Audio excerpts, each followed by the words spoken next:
जय श्री राम, जय हनुमान जी। पिछले अध्याय में हमने प्रभु की बाल लीलाओं का गुणगान किया और इस अध्याय में हम सुनेंगे कैसे प्रभु ने निशाचरों का नाश किया और अहिल्या को मुक्ति दी। जब दोनों भाई विश्वामित्र जी के साथ प्रसन्न होकर वन को चले तो ऐसे लग रहे थे कि दो सिंह विश्वामित्र जी के साथ चल रहे हों।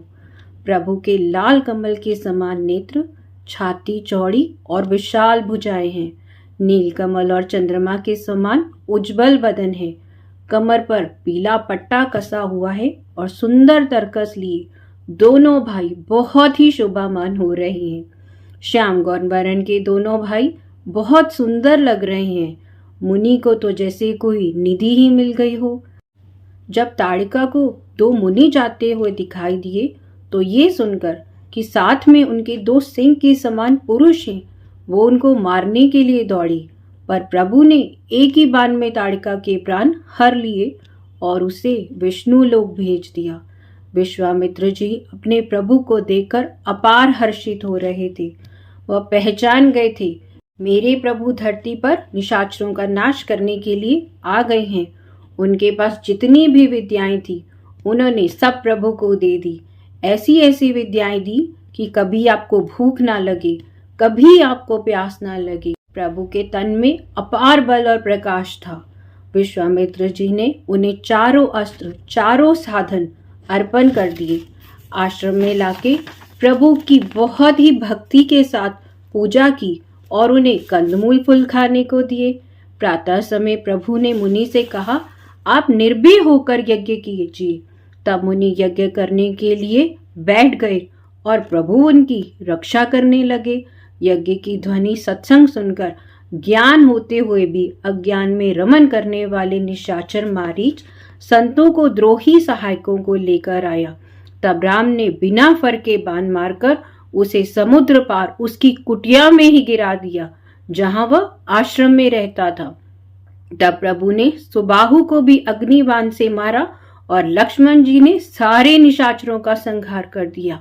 जब ऋषि मुनियों को निर्भय करने वाले प्रभु ने असुरों को मार दिया तो देव मुनि स्तुति करने लगे।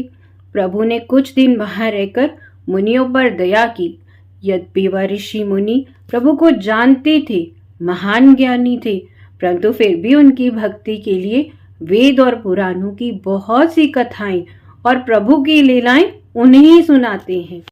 मुनि विश्वामित्र जी ने कहा, हे प्रभु, महामुनि गौतम जी के आश्रम में एक महिला शापवश धीरज धारण करके पत्थर की मूर्ति जैसी बनकर बैठी हुई है।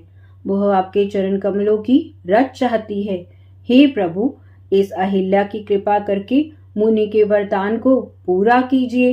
प्रभु के पवित्र और शोक का नाश करने वाले चरणों का स्पर्श करते ही अहिल्या की तपस्याओं का प्रभाव प्रकट हो गया। भक्तों को सुख देने वाले प्रभु को देखकर अहिल्या हाथ जोड़कर सामने खड़ी हो गई। उसका बदन पुलकित हो गया। वह प्रेम से अधीर हो गई और दोनों नेत्रों से जल की धाराएं बहने लगी। वह अतिशय भाग्यवान प्रभु के चरणों में गिरी। उसके मुख से कोई वचन नहीं निकला। अहिल्या ने प्रभु को पहचानकर मन में धीरज धारण किया और प्रभु की भक्ति में पाकर निर्मल वाणी से स्तुति करने लगी। हे ज्ञान प्रकाश देने वाले विभु, आपकी जय हो। हे प्रभु, आप मुझ अपावन महिला को परम पवित्र बना दिया। हे ऋषि मुनि एवं भक्तों को सुख देने वाले, मैं आपकी शरण में आई हूँ। मेरी रक्षा कीजिए प्रभु, मेरी रक्षा कीजिए।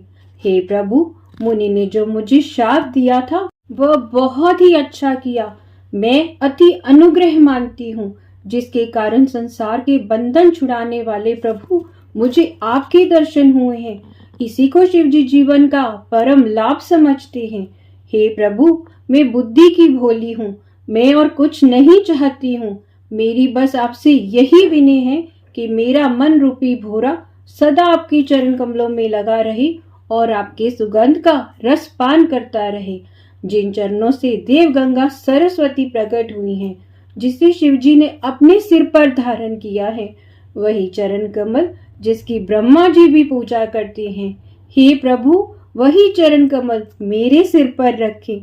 इस प्रकार बार बार चरणों में प्रणाम करके अहिल्या परलोक को गई।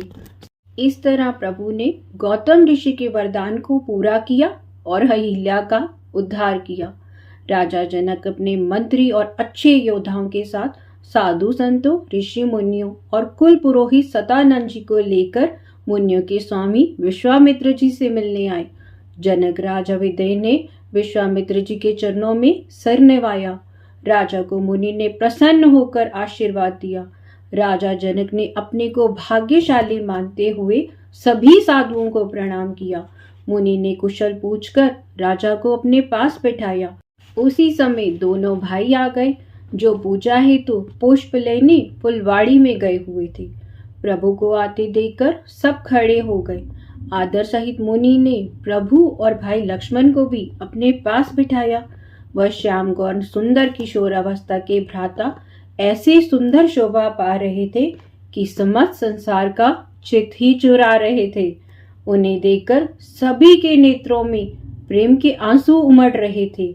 उन दोनों मधुर मनोहर मूर्ति को देखकर राजा जनक, जो विदेह हैं, वह भी अपनी देह की सुध बुध भूल गए। प्रभु को देखकर उनके हृदय में भी प्रेम उमड़ आया। अपने को प्रेम में मगन होकर खोया सा जानकर राजा जनक ने धीरज धरा और विचार कर गदगद हृदय से मुनि से पूछा कि कृपा मुझे यह बताइए, ये दोनों सुंदर बालक मुनियों के कुल के स्वामी के हैं या राजाओं के कुल की रक्षा करने वाले हैं, या जिस ब्रह्म को अनंत कहकर वेद ने गाया है, क्या ये वही ब्रह्म है? ये दोनों वेश धारण करके यहाँ क्यों आए हैं? हे प्रभु, मैं सच्चे भाव से पूछता हूँ, आप मुझसे कुछ मत छिपाइए, क्योंकि मेरा सहज स्वभाव वैराग्य वाला मन भी इन्हें देखकर ऐसे मोहित हो रहा है जैसे चंद्रमा के लिए चकोर का होता है। इन्हें देखते ही मन में मगन होकर मेरा मन बरबस ब्रह्मानंद में लीन हो रहा है।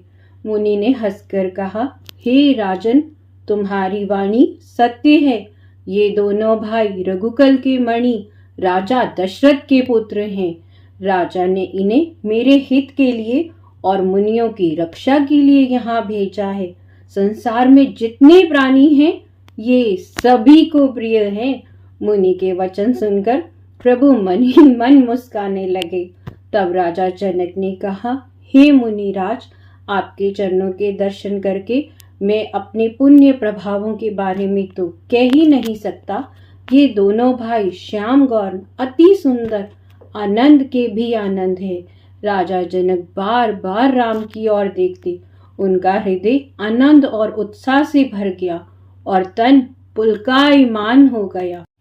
महाराज जनक ने विश्वामित्र जी को प्रणाम किया और दोनों राजकुमारों की बहुत प्रशंसा की और उन्हें अपने साथ ही ले आए। जो भवन सुंदर और सब समय सुखदायक था, वहां उन्हें वास कराया और सेवा पूजा करके आज्ञा पाकर राजा अपने गृह में आए। तब राजा ने मुनि सतानंद को बुलाया और तुरंत ही मुनि विश्वामित्र जी के पास जाकर उन्हें बुलाने को भेजा। उन्होंने आकर जनक से विनय सुनाई। तब मुनि दोनों भाइयों को प्रसन्न होकर बुलाया। सतानंद ने प्रभु के चरणों को प्रणाम किया। प्रभु मुनि के पास जाकर बैठ गए। तब मुनि ने कहा, हे तात, जनक ने बुलावा भेजा है, चलो चलकर श्री सीता जी के स्वयंवर को देखें। ना जाने आज विधाता किसको यश देता है। लक्ष्मण जी बोले, हे नाथ, जिस पर आपकी कृपा होगी यश भी उसी को ही प्राप्त होगा। लक्ष्मण जी की वाणी सुनकर मुनि बहुत प्रसन्न हुए। प्रसन्न होकर सुख मानकर सब मुनियों ने प्रभु को बहुत आशीर्वाद दिया। तब आनंद कंद प्रभु मुनि समूह के साथ चल दिए। जब नगर वासियों को यह विदित हुआ कि दो राजकुमार स्वयंवर में आए हैं, तो उनको देखने के लिए बालक, युवा, वृद्ध, नर, नारी सब अपने घर के कार्यों को छोड़कर चल दिए। राजा ने जब देखा भीड़ बहुत बढ़ गई है, तो विश्वास पात्र सेवकों को बुलाकर कहा, सब लोग यथा योग्य स्थान पर आसन दो। उन सेवकों ने कोमल और मधुर वचन कहकर सबको बिठाया। सब अपने योग्य स्थल पर बैठकर उन दोनों राजकुमारों के दर्शन करने लगे। किसी ने भी किसी को धक्का मुक्की नहीं की। सबकी दृष्टि आनंद कंद प्रभु पर जो थी। इसी समय विश्वामित्र जी दोनों भाइयों के साथ वहां आ गए। वह ऐसी सुंदर लग रही थी मानो मनोरथा ही उनके बदन पर छा गई हो। गुणों के सागर तथा चतुरता में श्रेष्ठ, जिनका श्यामल गौर बदन अति ही शोभामान है, वे राजाओं की सभा में ऐसे विराजमान थे मानो तारागणों के बीच में दो पूर्ण चंद्रमा सुशोभित हो। जिसकी जैसी भावना थी उसने प्रभु को वैसे ही देखा। राजाओं ने उन्हें महान रणधीर योद्धा देखा तो वीर रस ही शरीर धारण करके नजर आए। नगरवासियों ने दोनों भाइयों को आंखों को सुख देने वाला परम पुरुष रूप देखा। उनकी चितवन मन को हरने वाली, सुंदर, हृदय को प्यारी लगने वाली, अकथनीय थी। सुंदर गाल, कानों में कुंडल, ठोड़ी, होठ सुंदर और वाणी अति कोमल। नारी अपने हृदय में प्रसन्न होकर अपनी रुचि के अनुसार देख रही थी। वो ऐसे शोभामान हो रही थी मानो श्रृंगार रस की अनुपम मूर्ति धारण किए हुए ही सुशोभित हो रहे हों। ज्ञानी भक्तों ने प्रभु के विराट रूप देखे, जिन्हें अनेक मुख, हाथ, पैर, नेत्र और सिर थी। जनक के सजातियों को प्रभु प्यारे सगे संबंधियों जैसे लगे। सभी अपनी अपनी दृष्टि से, अपने अपने भाव से प्रभु के दर्शन पा रहे थे। उनकी प्रीति कही नहीं जा सकती। योगियों ने प्रभु को परम तत्वमय कहा और अपने हृदय में शांत, शुद्ध, सहज प्रकाश में स्थित विभु के समान देखा। आनंदकंद भगवान विष्णु के परम भक्तों ने दोनों भाइयों को अपने इष्ट देव भगवान हंस को अंश रूप भगवान विष्णु एवं भगवान शिव के रूप में देखा, जो सुखों के दाता हैं। वे स्वयं ही उस स्नेह को नहीं कह सकती थी और कोई कैसे किस प्रकार इसका वर्णन कर सकता है। इस प्रकार जिसकी जैसी भावना वैसे ही प्रभु को देख रहे हैं। विश्व के नेत्रों को चुराने वाले और लुभाने वाले सुंदर श्याम घोर बदन दोनों कौशल प्रदेश के राजकिशोर राजसभा में विराजमान है, जिनकी शोभा निराली है। राम लक्ष्मण दोनों भाई स्वभाव से ही मन को हरने वाले हैं। उनके सामने करोड़ों कामदेव की उपमा भी फीकी जान पड़ती है। मुख की शोभा शरद पूर्णिमा की चंद्रमा को भी लजाती है। सब एक टकटकी लगाए देखते हैं, नैन हटाए नहीं जाते हैं। राजा जनक दोनों भाइयों को देखकर अति प्रसन्न हुए और मुनि के चरणों में प्रणाम किया। राजा जनक ने महामुनि विश्वामित्र को अपनी सब कथा कह सुनाई और सारी रंगभूमि दिखाई। दोनों राजकुमार जहां जहां जाते सब लोग चकित हो जाते। प्रभु के नेत्रों में सबके सब खो जाते। नगरवासियों ने अपनी रुचि के अनुसार प्रभु को देखा, किंतु वास्तविक रहस्य में किसी ने भी प्रभु को नहीं जाना। विश्वामित्र जी रंगभूमि को देखकर अति प्रसन्न हुए और बोले, हे राजन, रंगभूमि की रचना अति सुंदर है। ये सुनकर राजा अति प्रसन्न हुए। महाराज जनक ने दोनों भाइयों सहित विश्वामित्र जी को सुंदर विशाल मंच पर बैठाया। प्रभु ये देखकर सब राजाओं के मन में यह विश्वास हो गया, ये धनुष अवश्य ही तोड़ेंगे, कोई संदेह नहीं है। भाव रूपी संसार के जन्म मरण के कारण मोह रूपी धनुष ज्ञान रूपी खड़ग से तोड़े बिना ही श्री सीता जी राम के हृदय में जयमाला पहना देंगी। यह सुनकर दूसरे राजा, जो धर्मशील और आनंदकंद भगवान विष्णु के भक्त थे, मुस्कुराकर बोले कि हमारी परम पवित्र शिक्षा को सुनो। तुम सीता जी को जगत की माता जानो। हंस वंश रघुकुल स्वामी, सूर्य वंश के रक्षक राम को आप जगत का पिता मानो। ऐसा मन में धारण कर, नेत्र भरकर इनके रूप को देखकर अपना जीवन सफल बनाओ। ये आनंददाता गुणों के भंडार है, शिव जी के हृदय में रहने वाले हंस हैं। ऐसा कहकर सभी राजा अति प्रसन्न हुए और प्रभु के अनुपम रूप को देखने लगे। जिसका जो अच्छा लगे वह करे, हमने तो अपने जीवन का फल पा लिया। तब सुंदर अवसर पाकर राजा जनक ने श्री सीता जी को बुलाने के लिए भेजा। सुंदर सखियां प्रेम पूर्वक सीता जी को लेकर चली। जय श्री राम, जय हनुमान जी।